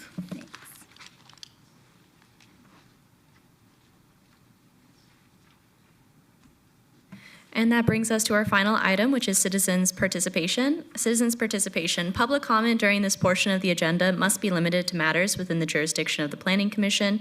No subject may be acted upon by the Planning Commission unless that subject is on the agenda and is scheduled for action. If you wish to be heard, come to the podium and give your name for the record. The amount of discussion on any single subject, as well as the amount of time any single speaker is allowed, may be limited.